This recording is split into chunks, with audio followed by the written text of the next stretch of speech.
Hello, guys. Hello. Hello. What has it been like on set for you?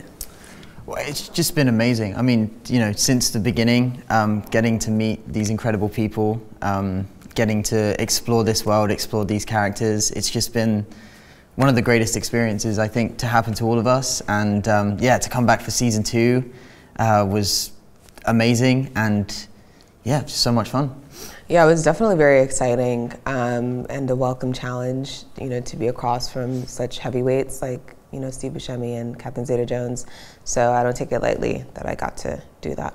Yeah, working with all these big, amazing people, and set sometimes just feels like a hangout with a bunch of friends, just like role-playing as characters. It has been like 3 years since the first season, so a lot has changed. Some have grown, I'd say, during 2 months of summer vacation, a lot. So tell me about your characters. I don't want to point at him, yeah. Can you tell me a little bit more about Pugsley and what's going on? It was great to actually get to dive in and develop his character and play with the different sides of him, you know, the more emotional, lonely side of him, but also his chaotic, energetic side that everyone loves.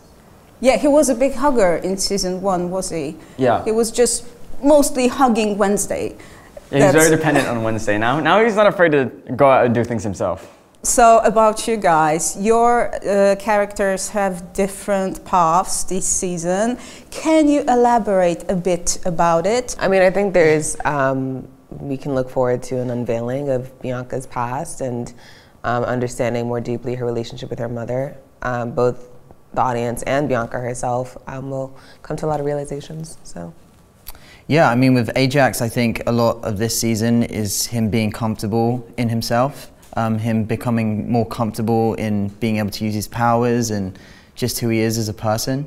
Over the summer break, his relationship has changed with Enid, which I don't think he was expecting. So he's going to have to navigate that whilst also trying to find himself, I think, this year, for sure. I've heard, because I saw only 4 episodes, I've heard that this season is much darker than the first one. Is it really? And if so, where is the darkness?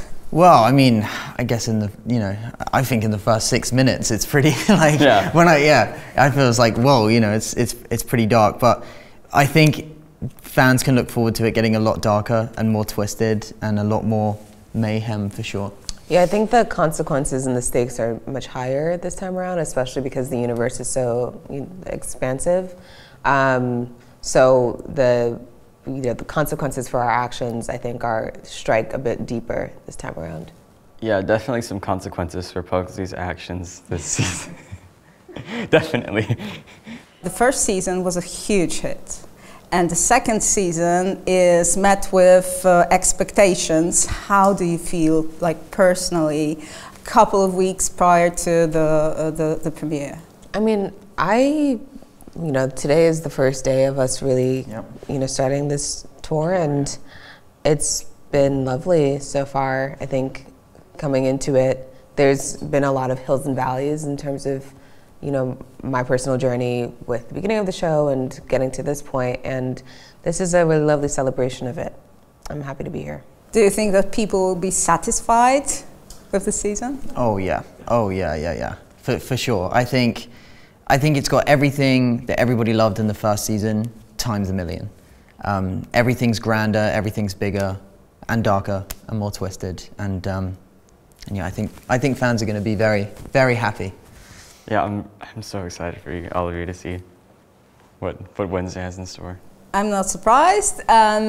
Which character of Wednesday you most identify with? I would say, for me, I would say Ajax, only because, you know, I used to be, when I was at school, I was pretty socially awkward as a kid, and I feel his thing of, like, you know, trying to find yourself and be confident in yourself and, you know, discover who you are in high school, which is such a complicated thing, you know. And then imagine doing it in a school full of outcasts too, and you've got, you know, these abilities. So yeah, I feel for him on on that level?